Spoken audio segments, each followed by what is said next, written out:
El ciclocross Ciutat de València acull fidel a la seva cita de cada mes de desembre des de fa 13 anys. Esta edició, la segona consecutiva amb caràcter internacional, compta amb la presència del nou president de la Federació Espanyola de Ciclisme, Juan Carlos Castaño, que fou l'encarregat de tallar la cinta commemorativa. En l'eixida, els millors especialistes del panorama nacional. A l'inici agafaren amb ganes el circuit preparat per la penya ciclista Russafa. Els ciclistes gallecs de l'Aquagest Òscar Vázquez i Mauro González van ser els primers en tirar del grup. El circuit, predominantment pla, afavoria la velocitat sobre la força. Eixir bé era sinònim d'èxit i la primera selecció no tardà a fer-se. Juntament amb els dos corredors gallecs se n'anaren els càntabres Isaac Suárez i Tino Zavalla i el basc Unai Lluç. Ja passaren destacats per la línia de meta. La fulgurant eixida dels gallecs havia deixat tallats 3 homes importants, com ara el 6 vegades campió d'Espanya el basc David Seco, també els catalans Santiago Armero, vencedor en 2 ocasions en aquest circuit, i David Lozano, doble campió d'Espanya de la categoria sub-23.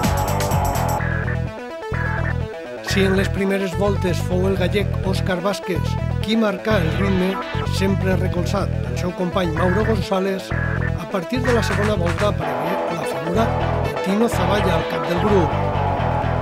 El càntabre, que venia de guanyar el dia anterior a la població madrilenya de Coslada, passà un ritme difícil de seguir. Feia impossible que cap dels perseguidors va contactar amb el quintet capdavanter. El fred i el verd del grup d'Altúria li donaven a la carrera l'ambient clàssic del seu origen, el de les Terres del Nord, amb alguna caiguda que altra inclosa. La resta ho passaven els ciclistes, que no escatimaven esforços per a donar-li continuïtat a l'espectacle que havien iniciat els gallecs. De fet, tots els integrants del grup capdavanter donaren la cara en un moment o altre de la carrera. Tots, excepte Unai Lluç, que estava a la xoca.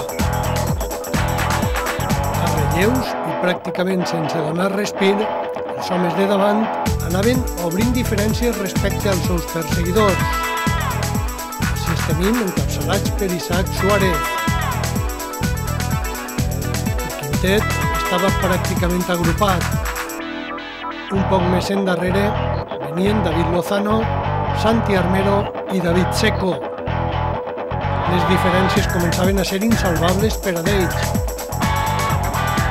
Tot i això, la seva empenta els feia mantindre esperances d'unir-se al grup capdavanter. En esta nova passada per la línia de meta es poden adivinar els problemes que té Mauro González per a seguir el ritme dels millors. A Òscar Vázquez el rellevà Isaac Suárez. La seva entrada al capdavant de la carrera estaria a punt de fraccionar el quintet. Per uns instants semblava que només l'altre càntabre, Tino Zavalla, podria seguir-lo. Però la reacció d'Òscar Vázquez, sobretot, torna a reagrupar el grup. Així els tenim superant l'obstacle de les escales. De nou Òscar Vázquez al capdavant de la carrera. El quintet tornava a estar unit. Però a falta de 4 voltes la carrera va patir un canvi inesperat, arran una passada de frenada de Tino Zavalla quan el quintet s'apropava a les escales. Així tenim l'acció. Superant l'obstacle, el càntabre havia perdut uns segons respecte als seus acompanyants. Segons que de normal hagueren sigut insignificants, però el de l'Oyuela, que el dia anterior s'havia imposat a Alcobendas, l'esforç començà a passar-li factura.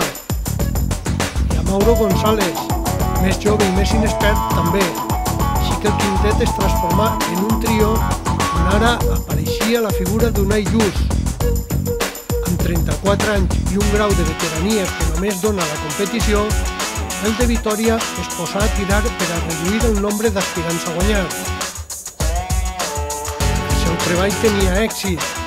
Tino Zavalla estava més lluny cada vegada. Unai sabia que no hi havia que fer concessions. Per darrere, Mauro reaccionava i tornava a contactar amb Tino Zavalla, però la sort ja estava decidida per als dos. Les dues últimes voltes es corregueren al ritme d'Unai Lluç. El basc es creixia per moments i ni Isaac Suárez ni Òscar Vázquez podien entrar-li al relleu. Prou feien aguantant-li la roda. Finalment, el gallec tampoc no pogué aguantar el ritme d'Unai Lluç i la carrera acabà en un mà a mà entre el basc i Isaac Suárez. Un duel que, posat tensió i emoció a la part final de la carrera, va decidir a l'esprint, amb victòria per al ciclista de Cantàbria. Ya es la tercera vez que gano aquí en el Turia y bueno, gané hace 2 años, hace 4 o 5 creo, y la verdad es que ha sido muy emocionante hasta el final y bueno, ahí nos hemos jugado la última curva, hay un poco de indecisión en una y bueno, al final me sentí muy ajustado. La tercera posició va ser per a Òscar Vázquez a 13 segons. Zavalla quart i González quint acabaren a 30 segons.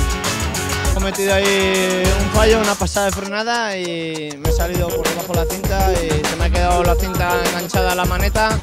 He perdido ahí unos segundos, unos 10 segundos que los rivales bueno, han aprovechado y con lo ratonero que era el circuito no había dónde recuperar. Mauro González era el vencedor de la Sub-23. Bueno, relativamente fácil, tenía un contrincante que es el mejor ahora mismo a nivel nacional, que es el catalán Lozano. Hoy parece que no ha sido su día, porque el ritmo de los buenos, de los gallos de pelea a nivel nacional, que son los Lluç, Suárez y esos, cogí ese grupo de salida, fui capaz de aguantar casi toda la carrera con ellos y bueno, eso me fue fácil. Amadeu Olmos, el president de la Federació de Ciclisme de la Comunitat Valenciana, li entregà el trofeu de vencedor a Isaac Suárez, que acabà en el podi acompanyat per Unai Lluç com a segon classificat i Òscar Vázquez, tercer classificat.